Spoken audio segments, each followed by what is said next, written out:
ஓய்வு நாளை பரிசுத்தமாக அனுசரிக்க வேண்டுமா? Praise the Lord. ஓய்வு நாளை பரிசுத்தமாக அனுசரிப்பதில் கவனமாயிரு என்று ஆண்டவர் சொல்வதாக, அதுவும் 10 கட்டளைகளில் ஒரு கட்டளையாக அவர் கூறுவதை நாம் விடுதலை பயணம் யாத்ராகமம் 20:8 வாசிக்கின்றோம்.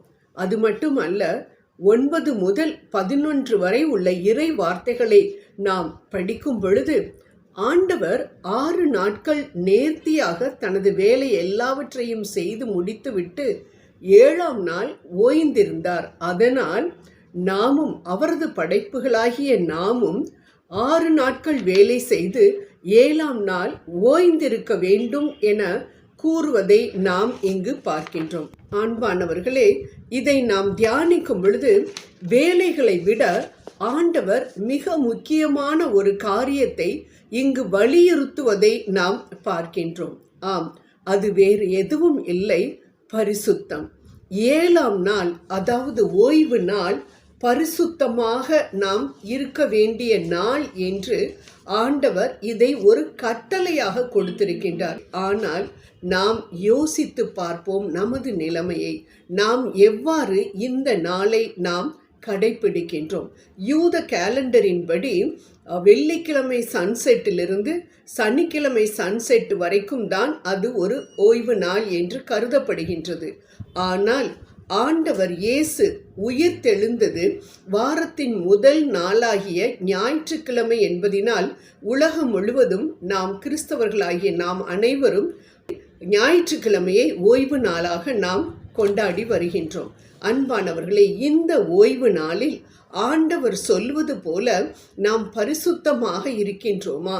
அந்த ஓய்வு நாளை பரிசுத்தமாக நாம் கடைபிடிக்கின்றோமா என்று பார்த்தோம் என்றால் நம்மில் அநேகருக்கு இல்லை என்ற பதில்தான் வரும்.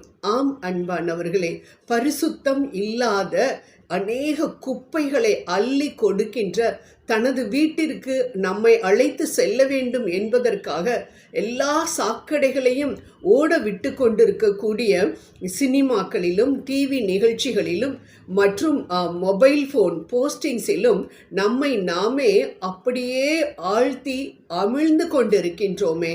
இந்த ஓய்வு நாளில் யோசித்து பார்ப்போம். அந்த ஞாயிற்றுக்கிழமை தான் அந்த வாரம் முழுவதும் எதெல்லாம் செய்ய முடியவில்லை என்று ஒதுக்கி வைத்திருக்கின்றோமோ அந்த காரியங்களை செய்யக்கூடிய நாள் இந்த ஞாயிற்றுக்கிழமையாக தான் இருக்கின்றது. வீட்டை சுத்தம் செய்வது, சமைப்பது மற்றும் வாஷிங் என்று எல்லா காரியங்களையும் ஒதுக்கி வைத்திருந்த காரியங்கள் அனைத்தையும் செய்யக்கூடிய நாள். ஆண்டவருக்கு கட்டாயம் நான் செலவழிக்கணும் இந்த நாளை அப்படின்ற அந்த ஒரு மனசு நம்ம என்ன பண்ணுறோம்? கோயிலுக்கு போகிறோம், ஞாயிற்றுக்கிழமை சர்வீஸ் அட்டன் பண்ணுறோம். அதோடு கடமை முடிந்து விட்டது, ஆண்டவரே உங்களுக்கு கொடுக்க வேண்டிய நேரத்தை நான் கொடுத்து விட்டேன் என்று சொல்லிவிட்டு மீதி நேரம் எல்லாம் நன்றாக யோசித்து பார்த்தோம் என்றால் ரெஸ்ட் எடுப்பது ஆண்டவர் சொன்னக்கூடிய காரியம். ரெஸ்ட், உடலிற்கும் மனதிற்கும் ரெஸ்ட் வேண்டும், ஓய்வு, அதுதான் ஓய்வு. ஸோ அது இல்லாதபடிக்கு, மனதிற்கு ஓய்வு இல்லாதபடிக்கு மொபைல் ஃபோனை வைத்து கொண்டும் மற்ற எல்லா வேலைகளையும் செய்து கொண்டும் நாம் இருந்தோம் என்றால் அது எங்கே பரிசுத்தம் காணப்படுகின்றது? அன்பானவர்களே, ஆண்டவரை மையப்படுத்தாத எந்த காரியமும் பரிசுத்தம் இல்லாத காரியம்தான்.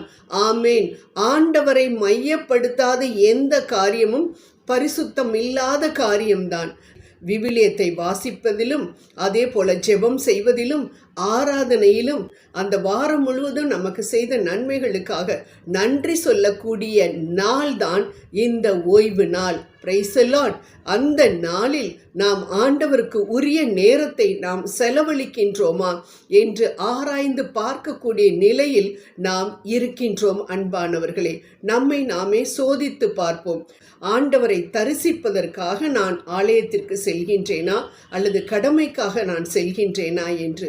அன்பானவர்களே, ஞாயிற்றுக்கிழமையை பரிசுத்தமாக நாம் அனுசரிக்காமல் இருந்திருந்தோம் என்றால் இன்றைய மனம் மாறுவோம். அட்லீஸ்ட் பரிசுத்தமாகுவதற்கு ஒரு சின்ன ஸ்டெப்பு நம்ம எடுக்கலாமே.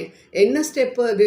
மொபைல் ஃபோனை இன்றைக்கு ஞாயிற்றுக்கிழமைகளில் நான் மொபைல் ஃபோனை தொடமாட்டேன். இல்லாட்டி அது கஷ்டமான காரியம் என்றால் அட்லீஸ்ட் ஒரு 5 மணி நேரமோ அல்லது 4 மணி நேரமோ நான் தொடவே மாட்டேன் என்று நாம் உறுதி எடுத்து அன்று நாம் மொபைலிலும் டிவியிலும் மற்ற எல்லா உலக காரியங்களையும் நம்மிடமிருந்து ஒதுக்கிவிட்டு நாம் ஆண்டவருக்காக பைபிளை படிக்கலாமே, இன்னைக்கு ஒரு 5 சாப்டர் நான் படிச்சுட்டு அதை தியானிப்பேன் என்றெல்லாம் நாம் ஆரம்பித்து விட்டோம் என்றால் நம்மை நாமே தட்டி கொள்ளலாம், பாராட்டி கொள்ளலாம். என் பரலோகம் நமக்கு வெகு தூரத்தில் இல்லை என்று.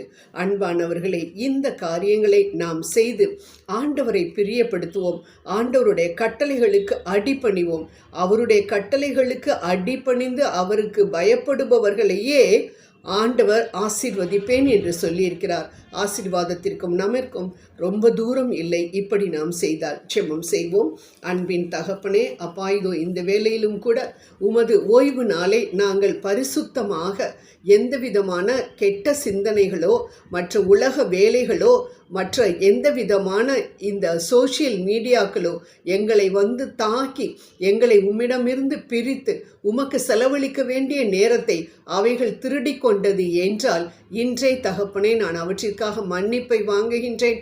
அதை ஓவர் கம் பண்ண வேண்டிய பலத்தையும் நீர் எனக்கு கொடுக்க வேண்டி உமக்கு முன்பாக நிற்கின்றேன்.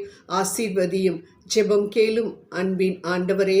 ஆமேன், ஆமேன், ஆமேன்.